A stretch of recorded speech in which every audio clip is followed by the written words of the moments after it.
used to breathe, mind of destructive taste. The people came running down the broken road, their breaths strained, eyes wide, with the kind of panic that left no room for thought. They shoved through the glass door of a convenience store, boots crunching over God knows what, and poured into the dim interior. The place smelled of mildew and dust, long abandoned, shelves leaning, cans rusting. One of them slammed the door shut, though the hinges barely held. They moved quickly through the aisles, half running, half looking over their shoulders. The groans outside still carried through the air, deep, wet, half-human sounds punctuated by the scrape of bone and claw against concrete. They whispered about the shapes they had seen, the way the creatures staggered, the way flesh dangled in strips, the sound of hunger. They were a ragged set themselves, more like drifters than survivors. A woman in a torn jacket with the stuffing spilling out. A man in jeans stiff with mud, another whose cowboy hat clung stubbornly to his sweat-matted hair. The one with a hat carried a shotgun he could barely lift, his hands trembling too badly for aim. Whispered, "Back door." There. He pointed at a metal push-bar door at the far end, paint peeled to gray. Its small square window so clouded its view was completely obscured. "Keep your eye on the front," another muttered, nodding back at the glass doors they'd just slammed. Then came the groan. A low, menacing gurgle that froze them where they stood. At the end of the aisle, half lit by a flickering bulb, something lurched from the dark.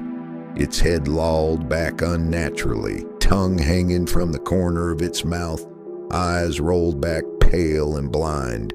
A trench coat draped its frame, long and filthy, the hem dragging through fallen cereal boxes as it shuffled forward. Each step rattled the shelves, spilling cans onto the floor. Its groan rasped like air funneled through broken glass.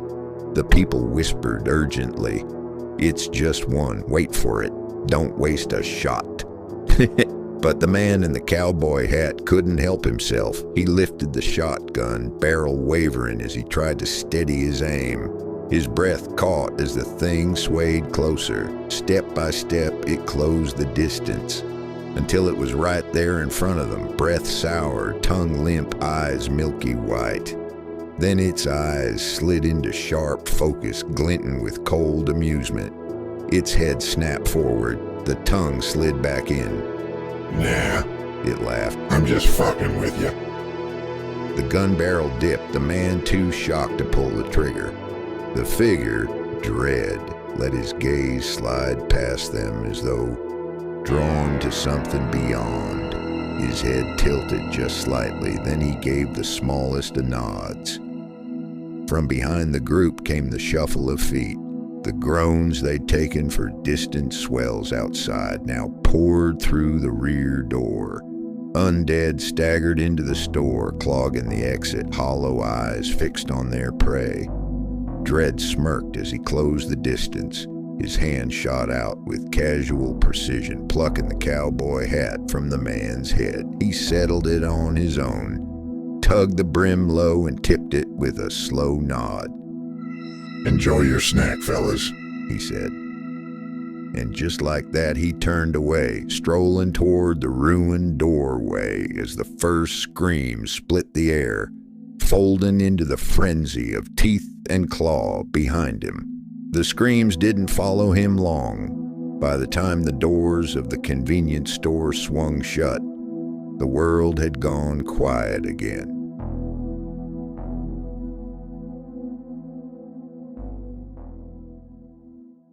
Dread walked slowly down the desolate street, his boots crunching on cracked pavement as he takes in the ruins of what was once a bustling town. The air's thick with decay, the familiar perfume of the world he now calls home. He stops. Ahead looms a crumpled theater, its marquee half-hanging, letters long since fallen. For a moment, something like nostalgia flickers across his dead features. The theater stands as a ghost of the old world, when people gathered for escape, for light in the dark. Now its only audience is corpses, fresh ones. Bodies lie mutilated at the entrance, torn to shreds as if some grotesque artist had arranged them. Dread tilts his head, admiring the carnage with a twisted smirk. Now that's some handiwork, he mutters. He steps over the bodies and pushes through the heavy doors. Inside, the lobby is painted in blood. The whir of a projector hums faintly beyond. Light flickers down the hallway, beckoning him. In the theater itself, one figure sits alone in the front row. An undead woman. Debbie.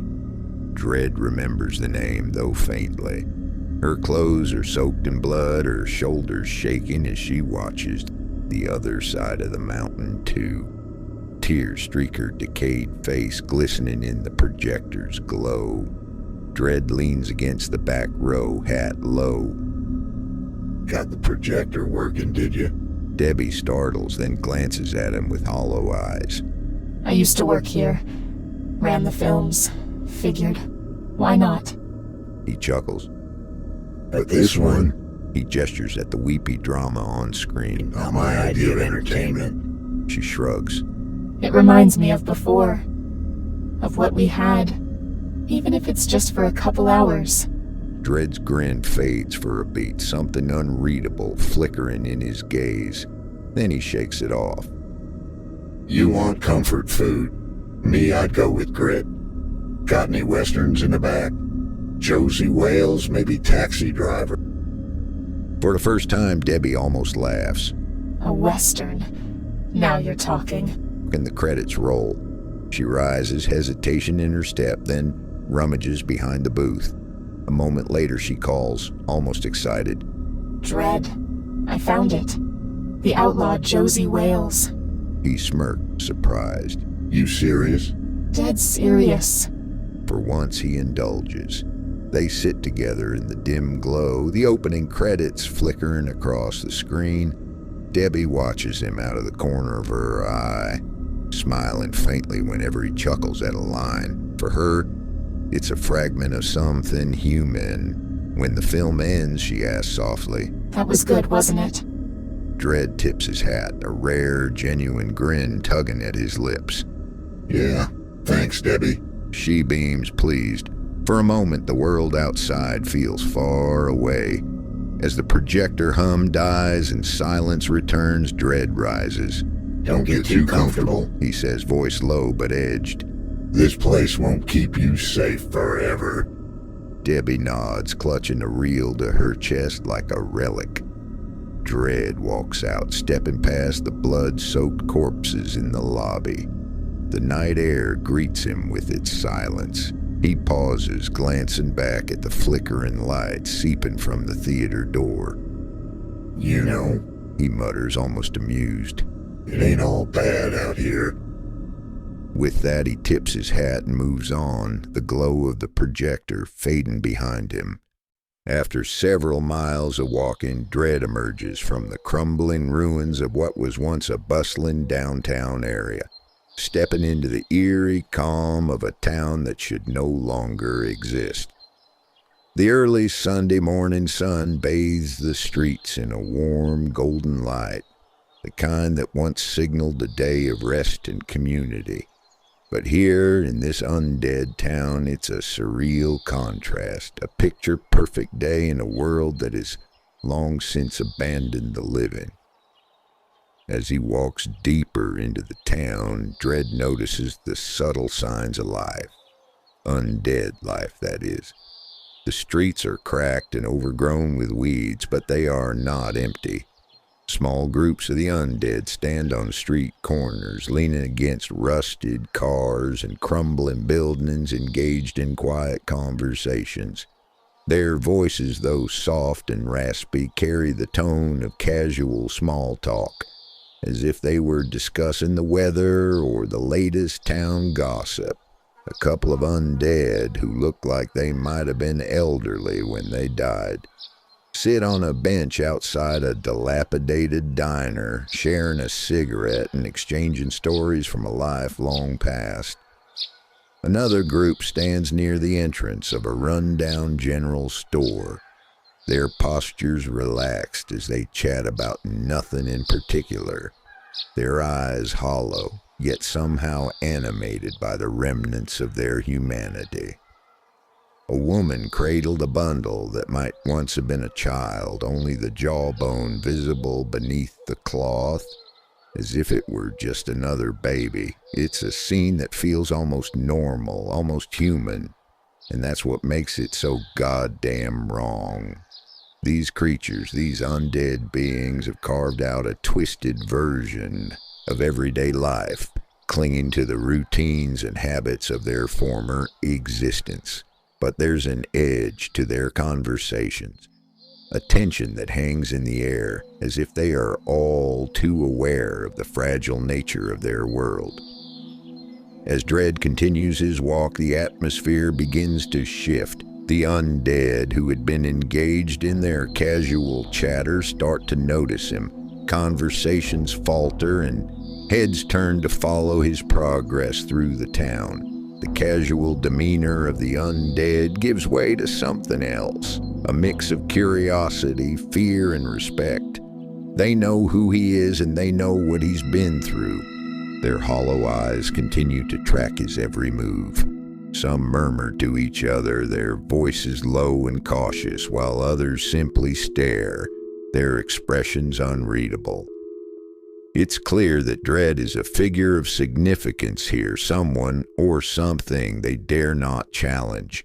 As Dredd approaches the old church at the end of the road, the contrast between the outside and inside becomes stark. While the streets hum with an uneasy silence, the church is alive with the sounds of worship. The doors are open, and from within, the eerie chant of the congregation drifts out into the morning air. The undead here are not engaging in casual conversation. They are fully immersed in their devotion to their god, Yana Nixia. Dredd pauses at the entrance, taking in the scene. Inside, the pews are filled with undead worshippers, their heads bowed in reverence as they chant in unison. The preacher, an undead figure draped in tattered robes, stands at the pulpit reading from a twisted version of the Bible, one that has been rewritten to serve the Yana Nixia's dark purposes. The words are strange and unsettling, a perversion of the holy text that once guided the living. The congregation sways as they chant, their voices rising and falling in a hypnotic rhythm. The windows, now shattered and covered with makeshift curtains, let in just enough light to cast long shadows across the floor. The statue of the Yana Nixia looms over them all, a constant reminder of the dark force they now serve. Dredd watches for a moment, a smirk playing at the corner of his lips. The whole scene strikes him as both absurd and fascinating. The undead, who should have no need for religion, have created their own twisted form of worship, clinging to the rituals of a life they no longer live. It's a mockery of the past, yet they take it with deadly seriousness. With a sneer, Dredd casually raises his middle finger, flipping off the entire congregation. "You're all wasting your time," he mutters loud enough for the closest worshippers to hear. Then with a wicked grin he adds, "Your god's quieter than the worms in your goddamn skulls," laughing as he spread his arms like a preacher. "If Yana Nixia were real, he'd strike me. Know all of you down where you sit." He laughs, the sound echoing through the church, cutting through the chant like a knife. A few of the worshippers glance up at him, their expressions a mix of shock and anger, but none dare to respond. Dredd's contempt for their reverence is clear, and he revels in it, finding their devotion both pitiful and amusing.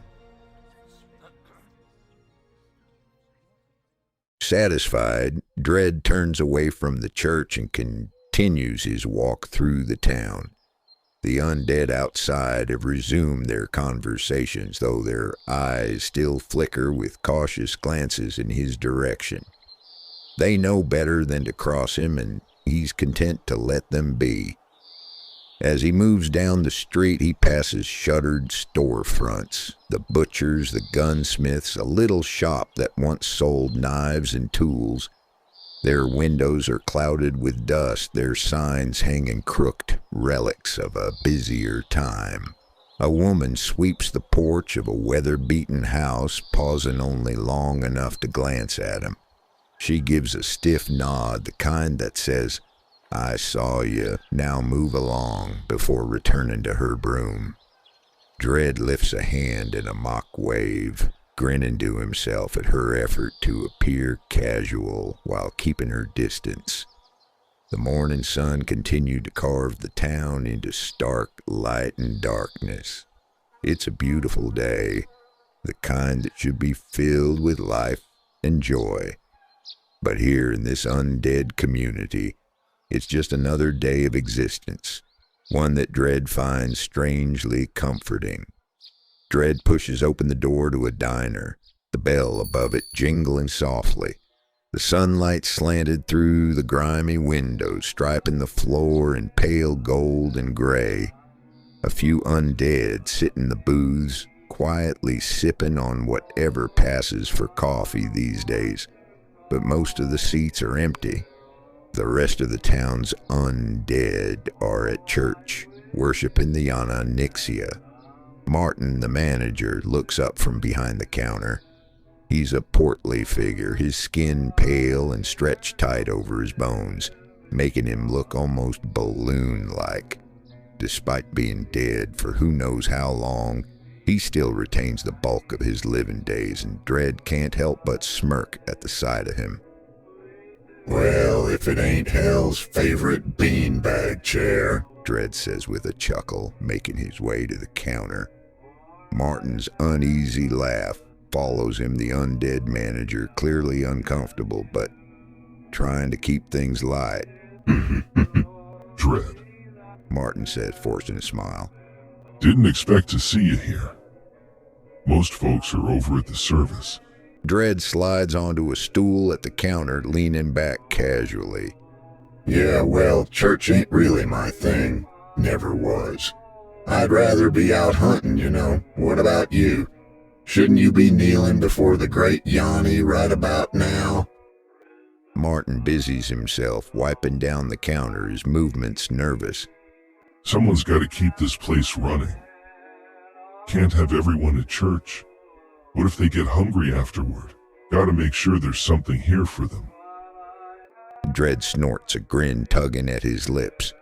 "Or they could just do what we're made for. Rummage through the wasteland, tear apart a few families. Plenty of fresh meat out there if you know where to look." Martin's smile falters slightly, but he keeps wiping the counter. "Sure, but it's not just about that anymore, Dredd. Nixia. It's important. More important than even hunting or anything else we do." Dredd's grin fades, his eyes narrowing slightly as he watches Martin. "Is that so?" Martin nods, not picking up on the danger in Dredd's tone. "Absolutely. Nixia gave us this second chance. Without it, we're nothing. Just mindless husks. It's the reason we're here. The reason we can still think, still be something. You should really consider joining the service. It's where we belong." Dredd leans forward, resting his elbows on the counter, his expression darkening. "Where we belong, huh?" Martin, oblivious to the storm brewing in Dredd's eyes, keeps talking. "Yeah. I mean, we're all insignificant, really, in the grand scheme of things. Nixia's the one with the power, the one who decides our fate. You really should be in church with the others, Dredd. It's where we're meant to be." Dread's fingers drum on the counter, his patience wearing thin. Insignificant, huh? He repeats, his voice low and dangerous.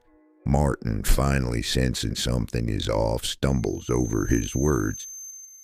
I mean, in comparison to Yananixia, we all are, right? I just think... Before Martin can finish, Dread moves. In one swift motion, he grabs Martin by the throat, lifting him off the ground with ease. Martin's eyes widen in shock and fear as he struggles, his feet kicking helplessly. Here's the thing, Martin, Dread says, his voice cold as ice. I don't give two fucks about Yananixia or that sepulcher you call a church or what you think is significant. I'm not about to kneel to some cosmic puppet master who thinks it can pull my strings. Martin's hands claw at Dread's grip, but it's no use. Dread slams him down on the counter, the impact sending a shudder through the diner. You should have kept your mouth shut, Dread growls, his face inches from Martin's. But since you didn't... Dread's hand tightens around Martin's throat, cutting off his air completely. The few other undead in the diner don't react. They simply continue their quiet conversations, as if nothing out of the ordinary is happening. With a final crushing squeeze, Dread snaps Martin's neck, the sickening crack echoing in the otherwise quiet diner. He lets the lifeless body slump to the floor, then looks around the empty space. Guess you're closed for the day, he mutters, grabbing a length of cord from behind the counter. He strings Martin's corpse up, hanging him like a butcher's prize cut behind the counter, leaving it dangling for anyone who might come in later. With a satisfied grin, Dread tips his cowboy hat, strides out of the diner, leaving the twisted scene behind. As he steps outside into the bright morning sun, he pauses, glancing around the quiet town. No, Martin, he sneers. The mindless husks are in that fucking church, he says to himself, as he continues on his way, already planning his next move, his contempt for Yananixia and its followers growing with every step. Dread leans against the exterior of the diner, the cowboy hat tilted just enough to shield his eyes from the rising sun. Across the street, the doors of the church swing open and the undead begin to pour out. They shuffle, some more gracefully than others, chatting away like they're leaving Sunday service in a world that hasn't gone to hell. Dread watches them with a mix of disgust and amusement, his lip curling as he observes their attempts at normalcy. They're mimicking the lives they once had, clinging to the rituals and routines that should mean nothing to them now. It's all so pointless to Dread, but there's a twisted humor in it too. The idea of these undead creatures sustained by the dark force of Yananixia acting like they're just regular folks on a Sunday morning, it's almost laughable. He shakes his head, muttering under his breath, "What a joke." The words laced with disdain. The whole scene is so absurd that it borders on comical, but it leaves a bitter taste in his mouth all the same. But then a thought crosses his mind, something ridiculous yet strangely enticing. Maybe I should start a cult, he muses, a smirk forming on his lips. The idea is absurd and he knows it, but there's a part of him that's half serious. What would it even look like? A bunch of undead who've given up on Yananixia, following Dread's twisted path instead. The thought makes him chuckle softly, the sound low and mocking. He pushes off the wall and starts walking, leaving the diner and its lifeless proprietor behind. The undead continue to filter out of the church, oblivious to Dread's presence or perhaps wisely pretending not to notice him. He strolls through the town, passing by the decaying remnants of a once vibrant community. until he arrives at the familiar run-down house of an old acquaintance. The door creaks open as he pushes it with a lazy hand, stepping inside as if he owns the place. The house is as dilapidated as everything else, but it's got a certain charm, or maybe it's just the familiarity. Dredd doesn't bother to call out or check if anyone's home. He knows they'll show up eventually, and he's not in a rush. He saunters into the living room and spots the old worn recliner that's been there since before everything went to hell. With a satisfied sigh, Dredd drops into the chair, kicking his feet up and settling in like he's done 1,000 times before. He tilts his hat down over his eyes, blocking out the weak light filtering through the grimy windows, and lets himself relax for the first time in what feels like ages. Maybe a cult ain't such a bad idea, He mutters, half to himself and half to the empty room. The absurdity of it all makes him chuckle again, a low rumbling sound that fades as he starts to drift off. In this moment, Dredd isn't the feared undead, the rebel against Yana Nixia, or the chaotic force that others whisper about. He's just a creature of the night, sleeping in a recliner, biding his time. And that's when the whispers crept in, slithering past thought and into dream. Desmond sat on the swing, his legs barely moving as he rocked back and forth. The chains clinked softly with every motion, blending with the distant laughter of children. A brilliant sky stretched overhead, sunlight pouring golden over the playground. The kids whispered nearby, their words reaching him like echoes. Why is he always alone? Look at him, just sitting there. Weirdo. Desmond's fingers tightened on the chains. He didn't react outwardly, his face calm, blank, but his gaze followed their every motion. They thought they were untouchable in their little pack, but he saw through them. He could read the weakness in the way they laughed too loudly, jostled too hard, fought to belong. A boy with messy blonde hair stepped closer, sneering. "Hey, Desmond. What, you scared of us?" Desmond's eyes flicked up. For a moment, something dark flashed there, but then it was gone, replaced by calm indifference. He said nothing. The boy faltered, sneered again, and retreated. Desmond's lips curled into the faintest smile.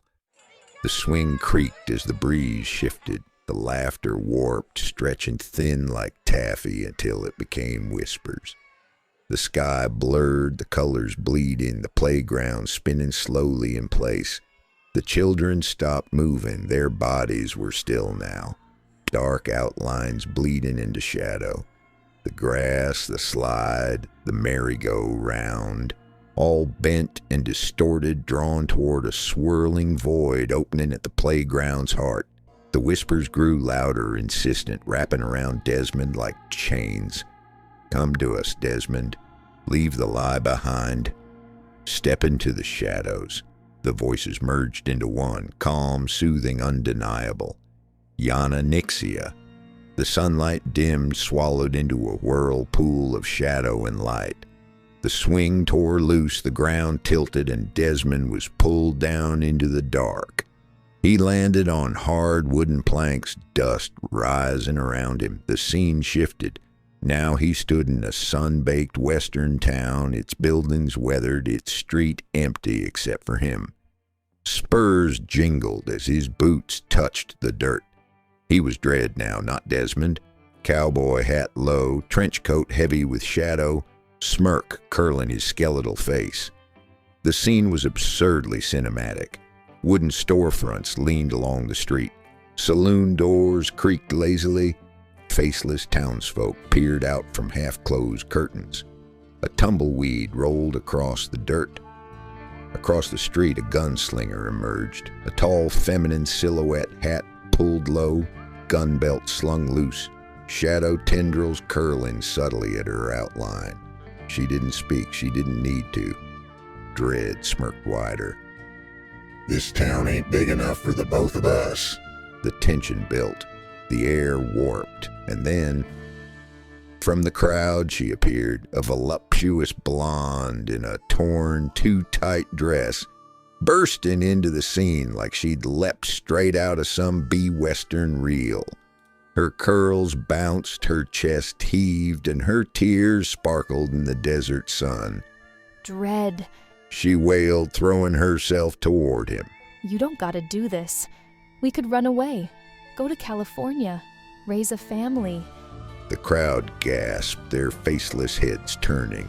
The bartender leaned out of the saloon, muttering, "Seen this one before." Never ends well. Dread kept his eyes locked on the shadow gunslinger, but his voice dipped strangely tender. We can still do all that, darling. But first, I gotta do what I gotta do. She clutched his arm, sobbing. But Dread, I love you. He tipped his hat to her, gently pushing her aside. For one fleeting instant his face softened. Then the smirk returned. I love you too. But some things... His hand hovered above his gun. Some things just gotta happen. The crowd held their breath. Dust swirled, the whistle rose, sharp and shrill. And then, in a blink, the female gunslinger drew, not iron, but ink. Black tendrils exploded from her hands, a tide of Yana Nixia's shadow that devoured the sun. Dread's smirk faltered as the darkness coiled around his body, dragging him down into the abyss. He roared, voice echoing into the void. Yana Nixia! You bitch, you played me! His voice echoed as he was swallowed whole. He fell through a void of writhing tendrils. From the dark, a new figure formed, a faceless executioner of shadow. Its arms were long, claws dripping black. Its presence reeked of inevitability. Before he could resist, it struck. Talons plunged into his chest, closing around his heart. Dread's eyes widened in horror as the executioner tore it free. The art glowed faintly before dissolving into ash in its grasp. Dread screamed, ragged, furious, broken. Flames of shadow ignited from within him, eating his flesh, cracking bone, turning him to ash. And still he laughed, at first human, then rotting, then guttural, until the laugh itself decayed into something inhuman, echoing like a hymn in the void. The ash scattered, caught in a howling wind that rose from nothing. His form disintegrated, carried upward in a storm of dust and shadow. Then silence. The world collapsed back into black. Dread woke in the recliner, chest heaving, cowboy hat tilted low, the echo of his laugh still rattling the rotten walls. The door creaks open as the group of undead shuffle inside, their conversation light and filled with the afterglow of the morning service. That sermon today was just lovely, wasn't it? Margaret's voice, warm and sweet, fills the small living room as she steps in first. Stella, close behind, nods eagerly, her one eye shining with a strange mixture of admiration and longing. Sure was, Maggie. Stella agrees. Especially that part about Yana Nixia's divine plan. Gave me chills. Rusty, walking in after them, grunts in agreement. Divine plan indeed. Keeps us all in line, makes us remember our purpose. His voice is gruff, but the conviction's clear. Arthur and Earl, trailing behind, exchange a glance. Arthur offers a small, knowing smile, but stays silent, while Earl chuckles under his breath. Rusty, you could make a sermon sound like a war cry. He teases, earning a half-hearted glare from Rusty. Suze, ever energetic, skips in last, her eyes darting around the familiar space. It's nice to have somewhere to relax after all that worshiping. As the group settles in, they notice a figure slumped in the recliner, his back to them, hat pulled low over his eyes. The realization that someone else is there brings their chatter to a sudden halt. Earl, oblivious to the tension, makes his way to the fridge and opens it.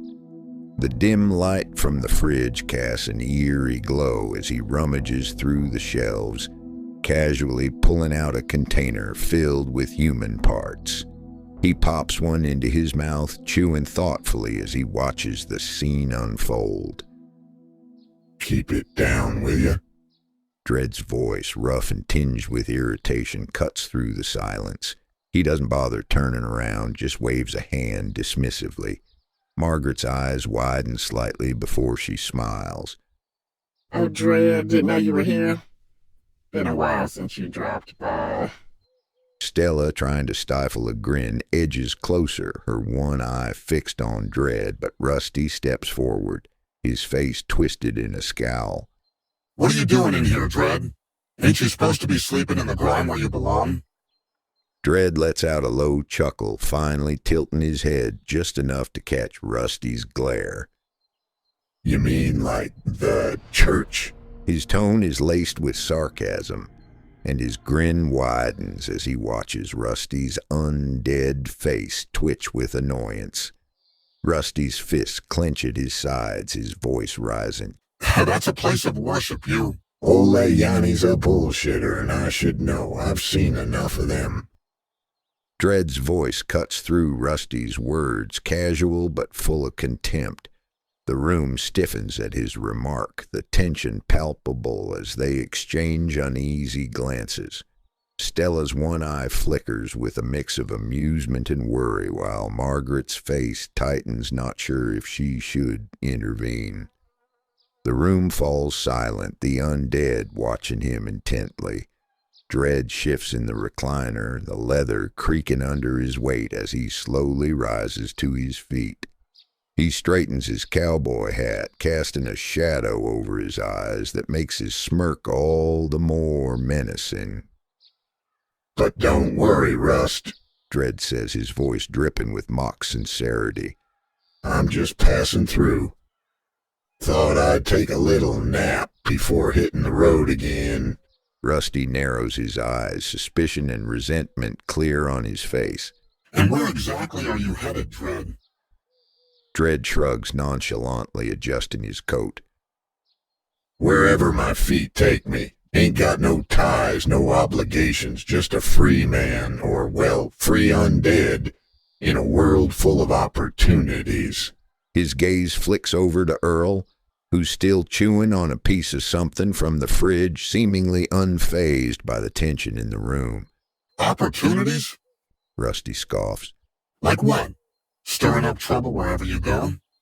Dred grins, showing a flash of his teeth. Maybe. But that's for me to decide, ain't it? Margaret, sensing the brewing conflict, steps in gently. Now, let's not get riled up. We're all friends here, aren't we? Dred, you're always welcome to rest here if you need to. No need to rush off. Dred's smirk softens just a bit at her words. Appreciate it, Maggie. But I've got places to be, things to do, can't sit around and rot after all. Stella, who's been watching Dred with that strange mix of longing and curiosity, finally speaks up. You sure you won't stay a little longer, Dred? We don't get to see you much these days. Dred looks at her, his expression unreadable for a moment. Then he chuckles softly. Sorry, Stell. Can't stick round. The road's calling, and I've never been one to ignore a good invitation. Rusty crosses his arms, still glaring at Dred. You keep talking like that, and one day that road's gonna lead you straight into a ditch. Dred's grin returns, sharp and mocking. Maybe, Rust, but I'm not the one with dirt on my knees and a cosmic nutsack in my mouth. Rusty opens his mouth to retort, but Margaret quickly intervenes, her voice soothing. Let's all calm down. We're not enemies here. Dred tips his hat to her, his eyes glinting with amusement. Don't worry, Maggie. I ain't looking for a fight, just passing through, like I said. He heads for the door, pausing just before he leaves to glance back at the group. His voice drops to a more serious tone. Y'all take care now. Don't let the worms bite. The room settles into an uneasy quiet after Dred's departure.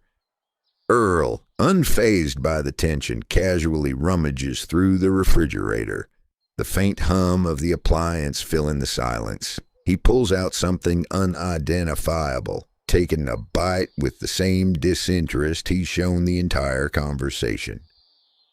Earl, still chewing, looks over at Margaret, who's been standing quietly by the doorway. You gonna make anything, Margaret? I'm starving over here.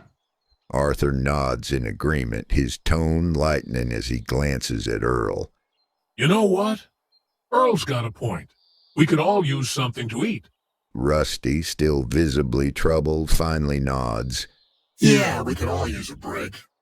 The group falls into a quieter, more relaxed mood as Margaret moves to the kitchen, the clatter of pots and pans providing a comforting domestic sound in the otherwise tense atmosphere.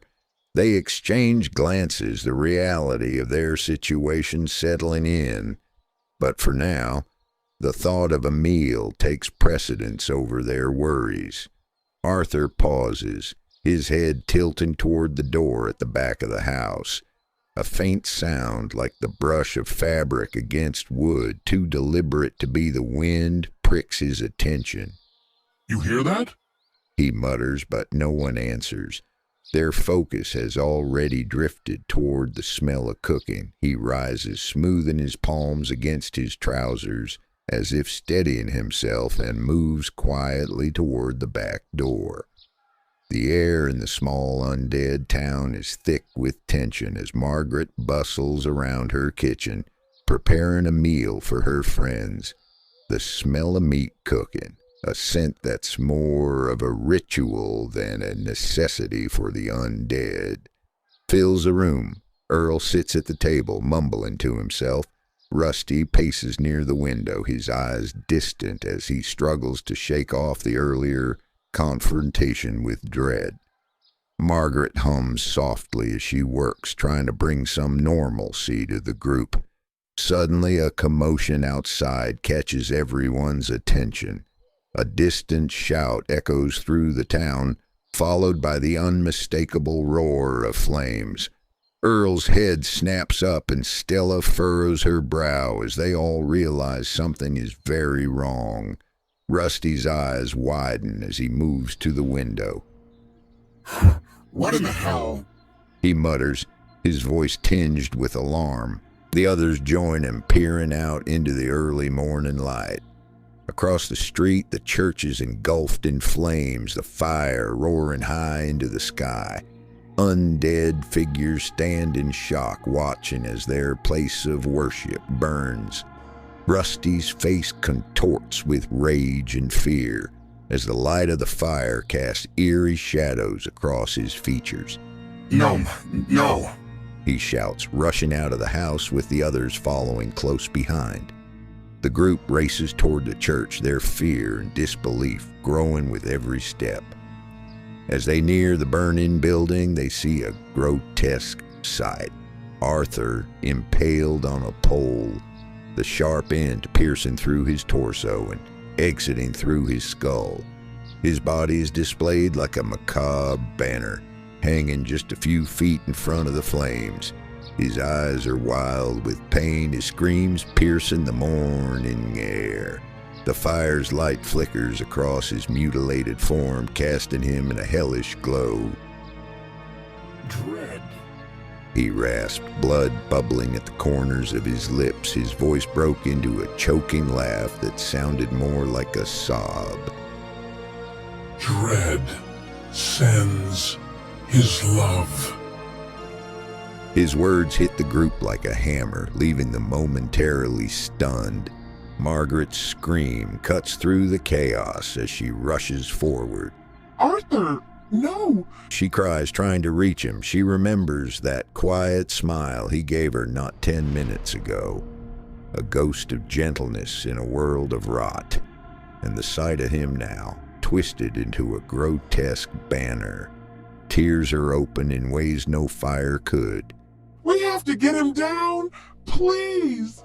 but the fire's intense heat keeps everyone at bay, and the undead stand frozen, unsure of what to do. The sight of their burning church and the horrific message left by Dread sends waves of confusion and fear through the gathered crowd. Rusty's face twists in fury as he turns to the others, his voice cracking with desperation. Get water! Put the damn fire out! He shouts, trying to rally the undead to action, but his voice is lost in the roar of the flames and the crowd hesitates, their eyes flicking nervously between Rusty and the burning church.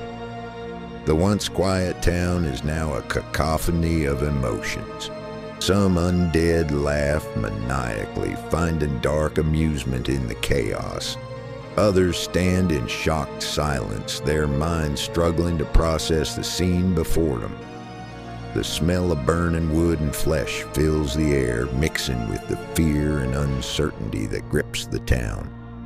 As the flames grow higher, Rusty's composure cracks. His usually steadfast demeanor crumbles as he shouts orders, trying to maintain some semblance of control. But the fire's relentless advance and the sheer audacity of Dread's act leave him floundering. Margaret collapses to her knees, her voice hoarse from screaming for Arthur. Her grief is palpable, cutting through the chaos like a knife. Dread, how could you? She whispers, her voice breaking as she looks up at the burning church, her heart shattered. The undead town, once eerily peaceful in its own way, is now a place of turmoil and division. Dread's defiance has left a scar on the community, a wound that will fester long after the flames have died down. And as the fire consumes the last remnants of the church, the message is clear.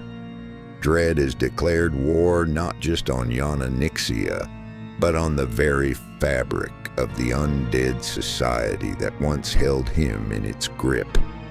Dread stands on a distant hill, just far enough away to be out of sight, but close enough to see the chaos unfolding below.